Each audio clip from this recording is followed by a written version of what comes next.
अमेरिकेच्या अलास्का एअरलाइन्सचं एक विमान उड्डाण घेत असताना खिडकीचा काही भाग आकाशात तुटून हवेत उडाल्याची धक्कादायक घटना समोर आली आहे। यानंतर प्रवाशांमध्ये भीतीचे वातावरण निर्माण झालं आणि विमानात एकच गोंधळ उडाला।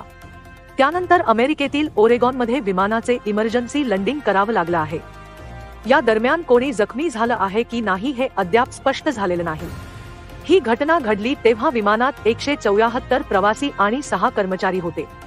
विमान कंपनीने सांगितलेल्या व दिलेल्या माहितीनुसार ते या घटनेची चौकशी करत आहेत।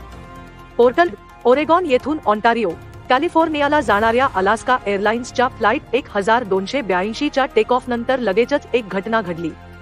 174 प्रवासी आणि 6 क्रू मेंबर्ससह विमान पोर्टलंड आंतरराष्ट्रीय विमानतळावर सुरक्षितपणे केलं।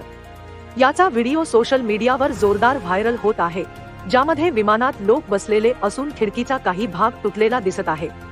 सध्या या घटनेची तुफान चर्चा रंगली आहे।